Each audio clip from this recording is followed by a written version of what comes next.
जब एक बेबस विधवा अपने मरते हुए बच्चे की जान बचाने के लिए एक करोड़पति के दरवाजे पर पहुंची, तो उस रईस ने मदद के बदले ऐसी चीज मांग ली जिसे सुनकर इंसानियत भी चीख पड़ दी। जानिए कैसे ममता ने अहंकार के घमंड को मिट्टी में मिला दिया। नमस्कार, मैं विवेक वर्मा, जिसे आप एएसआई वर्मा के नाम से भी जानते हैं। आज वर्मा स्टोरीज के इस मंच पर आपके सामने एक ऐसी कहानी लेकर आया हूं जो आज के दौर के कड़वे सच को उजागर करती है। हम एक ऐसे समाज में जी रहे हैं जहां एक तरफ तो लोग दान पुण्य का ढोंग करते हैं और दूसरी तरफ किसी की मजबूरी का सौदा करने से भी बाज नहीं आते। जब इंसान के पास बेशुमार दौलत आ जाती है तो अक्सर वह खुद को खुदा समझने लगता है और भूल जाता है कि वक्त का पहिया कभी भी पलट सकता है।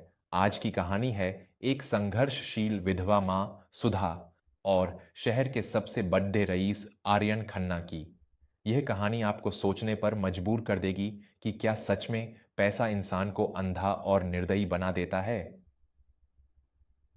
रामपुर शहर के बाहरी इलाके में सुधा एक छोटे से किराए के कमरे में रहती थी।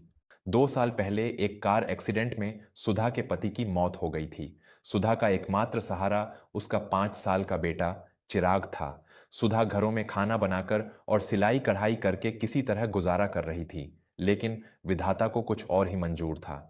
अचानक चिराग की तबीयत बिगड़ने लगी और डॉक्टरों ने बताया कि उसके दिल में छेद है और उसे तुरंत एक बहुत महंगे ऑपरेशन की जरूरत है। ऑपरेशन का खर्चा 10 लाख रुपए था। सुधा के पास न तो कोई गहने बचे थे और न ही कोई जमीन। वह हर उस दरवाजे पर गई जहां उसे उम्मीद थी, लेकिन हर जगह से उसे खाली हाथ लौटना पड़ा। हार मानकर वह शहर के सबसे मशहूर उद्योगपति आर्यन खन्ना के बंगले खन्ना मैंशन पहुंची। सुधा के पति कभी आर्यन की फैक्ट्री में काम करते थे। भारी बारिश हो रही थी। सुधा भीगते हुए बंगले के गेट पर खड़ी थी। अंदर शानदार पार्टी चल रही थी। काफी मिन्नतों के बाद गार्ड ने उसे अंदर जाने दिया।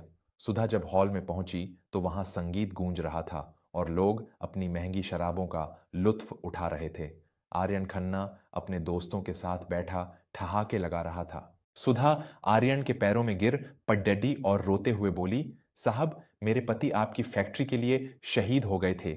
आज मेरा बेटा मौत से जूझ रहा है। मुझे बस 10 लाख रुपए उधार दे दीजिए। मैं जीवन भर आपके घर की गुलामी करूंगी, लेकिन मेरे बच्चे को बचा लीजिए। आर्यन ने सुधा को नफरत भरी नजरों से देखा। उसने अपने हाथ में पकड़ा हुआ गिलास मेज पर रखा और एक कुटिल मुस्कान के साथ बोला, सुधा, मैं कोई अनाथालय नहीं चलाता और उधार उसे दिया जाता है जो उसे चुका सके। तेरी औकात क्या है? तू तो 10 जन्मों में भी यह पैसा नहीं चुका पाएगी। सुधा ने सिसकते हुए कहा, साहब, कुछ तो रहम खाइए। आप तो करोड़ों का दान करते हैं, क्या एक मासूम की जान की कोई कीमत नहीं? आर्यन खन्ना के मन में एक शैतानी विचार आया। उसने अपने दोस्तों की तरफ देखा और फिर सुधा की तरफ मुद्द कर बोला, ठीक है, मैं तुझे 10 लाख नहीं बल्कि 20 लाख रुपए दूंगा, और वो भी बिना किसी ब्याज के। लेकिन बदले में तुझे एक काम करना होगा। दोस्तों, क्या आपने कभी सोचा है कि जब कोई इंसान पूरी तरह टूट चुका होता है, तब उसकी लाचारी का फायदा उठाना दुनिया का सबसे नीच काम है। आर्यन खन्ना के पास पैसे की कमी नहीं थी, लेकिन उसके पास दिल नहीं था।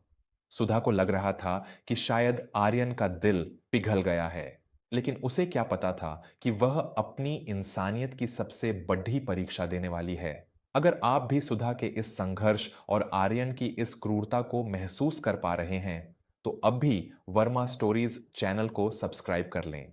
आपका एक सब्सक्राइब मुझे ऐसी ही सच्चाई से भरी कहानियां लाने की हिम्मत देता है। जुड़िए हमारे इस परिवार से, सब्सक्राइब का बटन दबाइए और चलिए सुनते हैं कि आर्यन ने क्या भयानक मांग रखी। आर्यन खन्ना ने मेज पर रखे हुए शराब के गिलास को उठाया और उसे सुधा के पैरों के पास फर्श पर पटक दिया। गिलास के टुकड़े चारों तरफ बिखर गए। आर्यन ने अपनी आवाज को थोड़ा ऊंचा करते हुए कहा, ये रहे मेरे जूते। अगर तू अभी इसी वक्त इन बिखरे हुए कांच के टुकड़ों पर नंगे पैर चलकर मेरे पास आए और यहां मौजूद मेरे हर दोस्त के जूतों पर अपना सिर रखकर अपनी मजबूरी का तमाशा दिखाएगी, तो मैं अभी इसी वक्त चेक फाड़ कर तुझे दे दूंगा। तुझे अपनी ममता साबित करनी होगी सुधा। दिखा दे कि तू अपने बेटे के लिए कितनी जलील हो सकती है। पूरे हॉल में सन्नाटा छा गया। आर्यन के दोस्त भी हैरान रह गए। सुधा का शरीर कांपने लगा। यह केवल पैसों की बात नहीं थी, यह उसके आत्मसम्मान और उसकी मर्यादा की बलि थी। सुधा ने फटी आंखों से आर्यन की ओर देखा और कांपते हुए स्वर में कहा, साहब, आप पैसे दे रहे हैं या मेरी आत्मा का सौदा कर रहे हैं? क्या एक मां की ममता का इम्तिहान लेने के लिए आपको यही रास्ता मिला? आर्यन ने घड्डी की तरफ देखा और कहा, सिर्फ 5 मिनट हैं तुम्हारे पास। या तो अपनी इज्जत बचा लो या अपने बेटे की जान, फैसला तुम्हारा है। सुधा ने अपनी आंखें बंद कीं। उसे अपने बेटे चिराग का वो मासूम चेहरा याद आया जो अस्पताल के बेड पर ऑक्सीजन के सहारे सांसें ले रहा था। उसने तय कर लिया। उसने अपनी चप्पलें उतारीं और अपने नंगे पैर उन नुकीले कांच के टुकड़ों पर रख दिए। जैसे ही उसने पहला कदम बढ़ाया, कांच उसके पैर के तलवों को चीरते हुए अंदर धंस गए। खून की धार बहने लगी। सुधा के मुंह से एक चीख निकली, लेकिन उसने अपने होठों को भींच लिया। वह एक एक कदम बढ़ा रही थी और फर्श पर खून के लाल निशान छूट रहे थे। वह आर्यन के दोस्तों के पास पहुंची और एक एक करके उनके पैरों पर अपना सिर रखने लगी। वहां मौजूद कुछ लोगों की आंखों में आंसू आ गए, लेकिन आर्यन हाथ बांधे खडडडा मुस्कुरा रहा था। अंत में सुधा खून से लथपथ पैरों के साथ आर्यन के पास पहुंची। सुधा ने लडड खददाती आवाज में कहा, मैंने मैंने अपना वादा पूरा किया साहब। अब मेरा बेटा जी जाएगा ना? आर्यन ने चेकबुक निकाली, चेक साइन किया और उसे सुधा के मुंह पर फेंकते हुए बोला, ये ले, आज तूने साबित कर दिया कि एक भिखारी की कोई इज्जत नहीं होती। इंसानियत उस दिन उस हॉल में मर चुकी थी। सुधा ने चेक उठाया और लड्डखड़ाते हुए बाहर निकल गई। लेकिन दोस्तों, कुदरत का इंसाफ बहुत अजीब होता है। जो आर्यन आज अपनी दौलत के नशे में एक मां को तड़िछ पा रहा था, उसे नहीं पता था कि नियति ने उसके लिए क्या जाल बुना है। क्या आपको लगता है कि आर्यन को इस पाप की सजा मिलनी चाहिए? अगर आप भी सुधा के इस बलिदान से रो पड़े हैं, तो बिना देर किए वर्मा स्टोरीज को सब्सक्राइब करें। आपके जुड्ढाने से हमें ताकत मिलती है कि हम ऐसे क्रूर चेहरों को बेनकाब कर सकें। चलिए देखते हैं कि इस कहानी का अंत क्या हुआ। सुधा चेक लेकर अस्पताल पहुंची और चिराग का ऑपरेशन सफल रहा। वह दिन रात अपने बेटे की सेवा में लग गई। उधर आर्यन खन्ना अपनी सफलता का जश्न मनाकर घर लौट रहा था। अचानक उसकी कार का टायर फटा और उसकी गाड़ी एक गहरी खाई में जा गिरी। आर्यन के शरीर की हड्डियां टूट चुकी थीं। वह मदद के लिए चिल्ला रहा था, लेकिन वह सुनसान इलाका था। इत्तेफाक से सुधा उसी रास्ते से एक मंदिर से लौट रही थी। उसने गाड़ी को खाई में देखा और नीचे उतरी। उसने देखा कि यह वही आर्यन खन्ना है जिसने उसे कांच पर नचाया था। आर्यन ने लहूलुहान हालत में सुधा को देखा और कांपते हुए हाथ जोड़कर बोला, मुझे बचा लो, मुझे अस्पताल पहुंचा दो, मैं तुम्हें करोड़ों रुपए दूंगा। सुधा चाहती तो उसे वहीं मरने के लिए छोड़ दे सकती थी, लेकिन उसने ऐसा नहीं किया। सुधा ने अपनी साधी का पल्लू फाड़ा और आर्यन के बहते हुए खून पर पट्टी बांधी। उसने अपनी पूरी ताकत लगाकर आर्यन को खींचकर सडीडीडीएचक तक पहुंचाया और एक राहगीर की मदद से उसे अस्पताल भर्ती कराया। डॉक्टरों ने आर्यन की जान बचा ली। जब आर्यन को होश आया तो उसने देखा कि सुधा उसके पास खड़ी डी ढी है। आर्यन ने रोते हुए कहा, सुधा, मैंने तुम्हारे साथ जो किया उसके बाद भी तुमने मेरी जान बचाई, क्यों? सुधा ने बहुत ही शांत स्वर में कहा, साहब, आपके पास पैसा था इसलिए आपने अपनी अमीरी दिखाई। मेरे पास इंसानियत और ममता है, इसलिए मैंने अपनी इंसानियत दिखाई।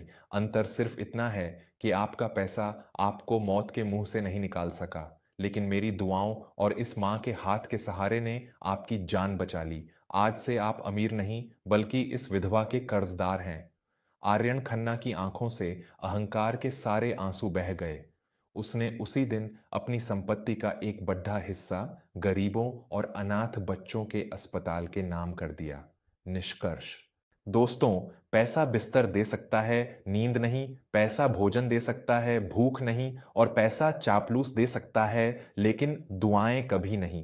किसी की मजबूरी का फायदा उठाकर आप थोड़े समय के लिए खुद को ताकतवर महसूस कर सकते हैं, लेकिन याद रखिए कि ईश्वर की लाठी में आवाज नहीं होती। इंसान बनिए, क्योंकि अंत में सिर्फ आपकी इंसानियत ही आपके साथ जाएगी। आज की यह कहानी अगर आपके दिल को छू गई हो तो इसे अपने दोस्तों के साथ शेयर जरूर करें और हाँ, वर्मा स्टोरीज को सब्सक्राइब करना न भूलें। कमेंट में इंसानियत जिंदा है जरूर लिखें। मिलते हैं अगली कहानी में, तब तक अपना और अपनों का ख्याल रखें। धन्यवाद।